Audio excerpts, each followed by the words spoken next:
Assalamualaikum warahmatullahi wabarakatuh. Jumpa lagi dengan Muhtar Latif Wisdom, channel yang smart dan wise. Saudaraku, bagian ketiga catatan pinggir tim ahli gubernur. Secara individu kami menyampaikan hal-hal yang berkenaan dengan kelompok ahli pembangunan Gubernur Provinsi Bali. Ketua kelompok ahli pembangunan Gubernur Provinsi Bali ini dipimpin oleh seorang akademisi yang bernama Profesor Dr. Hewan Damriasa. Beliau dipilih sejak tahun 2018 dengan pergub yang pertama, yaitu pergub nomor 81 tahun 2018. Kemudian diperbaharui dengan pergub yang baru, yaitu nomor 43 tahun 2021. Dan keberadaan anggotanya pun sangat variatif. Tidak semuanya bermukim di Bali, ada yang di Jakarta, ada di Bandung, ada di beberapa tempat di Jawa. Di samping ada juga yang berstatus akademisi, birokrat yang ada di wilayah Provinsi Bali. Saudara, visi Provinsi Bali utamanya adalah visi Gubernur dan Wakil Gubernur Wayan Koster, yaitu Nangun Satkarti Loka Bali, yang bermakna menjaga kesucian dan keharmonisan alam Bali dan isinya. Dimaksudkan yaitu ingin menjaga atau memelihara kerama daripada alam Bali, baik itu sumber daya alam dan kemanusiaannya. Demikian juga kerama yang terkait dengan kebudayaan Bali yang sangat kaya, etnik, dan monumental. Inilah yang didampingi oleh kelompok ahli pembangunan gubernur ini dengan memberikan masukan-masukan produktif, dengan melakukan pendampingan program-program OPD, demikian juga pemerintah daerah kabupaten kota, agar selaras, serasi, dan seimbang dengan pembangunan dilakukan oleh provinsi, searah jalan yang dilakukan secara keterpaduan dan juga secara kemitraan. Ada 7 bidang di dalam melaksanakan tugas dan tanggung jawabnya, mulai dari bidang SDM dan pendidikan, ekonomi, politik, hukum, sampailah pada bidang-bidang pertanian, peternakan, perikanan, perkebunan, dan lain-lainnya. Setiap bulan mereka secara individu melaporkan kinerja mereka masing-masing yang diserahkan di penghujung bulan sebagai pertanggungjawaban atas kinerja-kinerja mereka yang diamanahkan di dalam melaksanakan tugas dan fungsinya itu. Laporan bulanan itulah menjadi dasar mereka berhak mendapatkan salary setiap bulan yang dibayarkan 15 juta di bawah OPD, yaitu Badan Riset Nasional Daerah. Saat ini kelompok ahli pembangunan ini ada 38 orang, di mana 38 ini mayoritas adalah kalangan dari akademisi. Di samping tentu saja ada elemen-elemen lain seperti di bidang kesehatan, di bidang wisata, di bidang sumber daya alam, demikian juga di bidang energi, dan berbagai bidang-bidang lainnya yang dibutuhkan di dalam memberikan kontribusi, masukan di dalam melaksanakan program-program gubernur dan wakil gubernur di Provinsi Bali. Saat ini dari 38 anggota ini, mereka tampil sebagai orang-orang yang diamanahkan di dalam memberikan masukan-masukan produktif kepada pemerintah daerah, wabil khusus gubernur dan wakil, serta juga OPD, dan juga pemerintah daerah kabupaten kota. Masukan-masukan terhadap jawaban-jawaban atas tagihan visi dan misi program yang dirancang oleh gubernur dan wakil gubernur. Visi pembangunan Bali yang dibangun oleh Gubernur Wayan Koster dan wakilnya, yaitu kesucian dan keharmonisan alam Bali dan isinya. Jadi program yang dikembangkan oleh gubernur ini dalam visi misi ini adalah berkenaan dengan kerama yang berkenaan dengan alam, dan juga berkenaan dengan kerama yang berkenaan dengan budaya Bali. Pembangunan yang dilaksanakan di Bali tetap berbasis pada alam, apakah itu sumber daya alam, demikian juga alam yang terkait dengan kemanusiaan, demikian juga terkait dengan kerama kebudayaan yang sangat kaya di Provinsi Bali. Inilah yang dilakukan oleh teman-teman para kelompok ahli pembangunan gubernur ini, mulai dari memberikan masukan, kemudian melakukan pendampingan yang dilakukan oleh para OPD dan kepala-kepala daerah kabupaten kota, kemudian demikian juga melakukan berbagai evaluasi. Jadi turunannya adalah mulai dari visi misi, Renstra, turun kepada program, kemudian pelaksanaannya, sampailah pada feedbacknya, evaluasi apa yang diberikan kepada OPD-OPD yang dilaporkan kepada gubernur dan wakil gubernur sebagai penanggung jawab di dalam melaksanakan amanah pembangunan kemaslahatan masyarakat. Dari peraturan gubernur yang dikeluarkan yang terbaru nomor 43 tahun 2001 ini adalah peraturan yang lebih memperkuat keberadaan, posisi, pun begitu juga eksistensinya.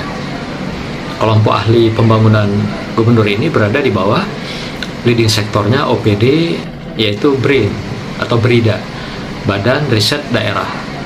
Nah, di daerah lain itu dikenal dengan Badan Penelitian dan Pengembangan Daerah.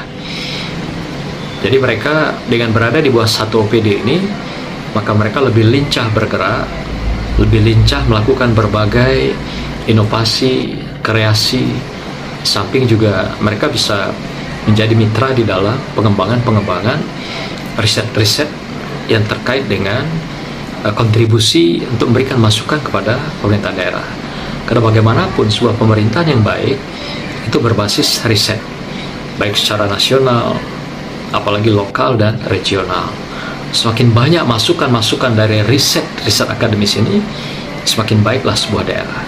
Semakin daerah tidak memberdayakan riset akademis untuk menjadi bahan delik, dukungan data secara empiris, menjadi kebutuhan, menjadi keinginan, dan menjadi target dan sasaran di dalam pembangunan, maka program itu juga hambar dan tidak akan berbasis kepada masyarakat. Program yang baik adalah tumbuh dan berkembang seiring dengan adanya program yang diluncurkan dari atas, top down, dan di bawah juga adalah bottom up, sehingga bertemu antara program yang menjadi kepentingan puncak pemerintah dan program-program yang menjadi kepentingan dan kebutuhan masyarakat. Sinergi ini penting sekali di dalam sebuah simbiosa yang tentu memberikan manfaat dan maslahat. Pemerintah membangun pastilah untuk kemaslahatan masyarakat. Pemerintah membangun pastilah memberikan nilai tambah pada masyarakat. Karenanya sebaik apapun sebuah program, kalaulah tidak di-linkkan, di-matchingkan secara top down dengan bottom up ini, tentu saja akan tidak tepat sasaran. Tentu saja akan lari dari kebutuhan dan harapan. Tentu saja tidak akan sampai pada tujuan sebagaimana dirancang dari visi misi, Renstra program, sampailah kepada pelaksanaan dan tujuan-tujuan yang diharapkan. Maka itu bagaimanapun keberadaan badan atau juga tim yang melakukan riset untuk memberikan kontribusi dan masukan-masukan yang sangat-sangat penting dan strategis bagi pemerintah daerah dalam merancang programnya tidak bisa diabaikan. Apa yang dilakukan oleh teman-teman kelompok ahli pembangunan Bali ternyata dengan berada di bawah Badan Riset Daerah Nasional ini sangat efektif dan produktif. Mereka juga bisa mendorong berbagai program-program dalam menjawab visi misi gubernur. Mereka juga melakukan riset-riset tatkala merumuskan program-program itu yang sangat penting dan strategis, yang sesuai apa yang dirancang secara top down dan disambut sesuai kebutuhan dan harapan masyarakat secara bottom up. Disinilah bertemunya dua kepentingan yang harus dikedepankan dalam sebuah pembangunan. Agaknya teman-teman kelompok ahli pembangunan ini sudah sangat mengkaji secara dalam dan secara strategis tentang posisi dan peran mereka, sehingga mereka menempatkan posisi kelompok ahli ini di bawah Badan Riset Nasional Daerah. Dan ini juga membuat mereka sangat-sangat mudah bergerak, berkembang, kemudian juga berkreasi dengan riset-risetnya dan memberikan kontribusi dengan pemikiran-pemikiran strategisnya. Tercatat dalam beberapa informasi yang dikembangkan bahwa mereka telah melahirkan 187 haki yang tentunya bermitra dengan kelompok ahli pembangunan ini, dan itu sudah dikembangkan, sudah dihak patenkan, dan itu sudah menjadi milik masyarakat. Betapa kehadiran kelompok ahli ini sangat penting dan strategis di dalam, selain memberikan berbagai informasi-informasi produktif yang berangkat dari riset, bagaimana implementasinya secara efektif dan efisien sehingga tepat sasaran. Inilah hikmah besar mereka menempatkan kelompok ini di bawah Badan Riset Nasional Daerah.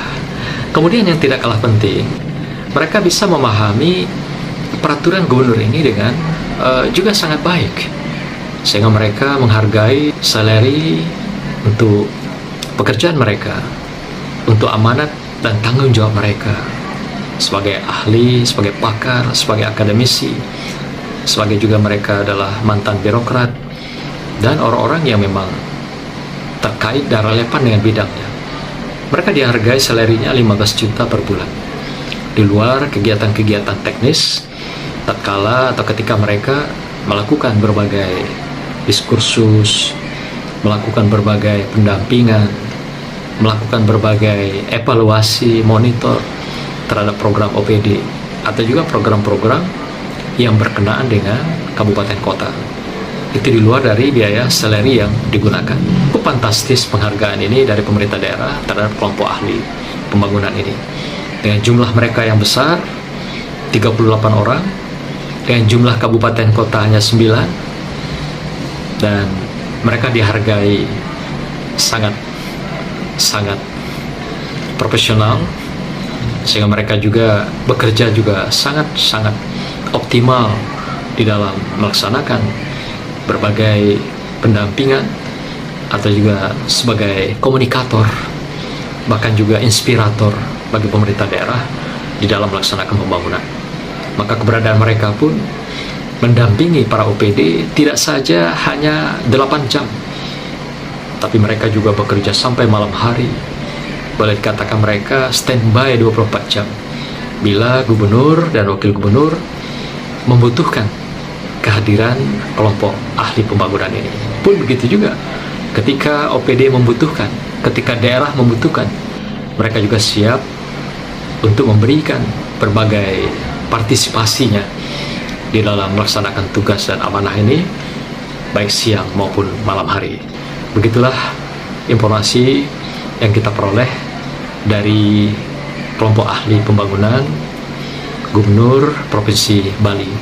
Semoga memberikan pencerahan untuk kita semua. Terima kasih. Wassalamualaikum warahmatullahi wabarakatuh. Salam virtual.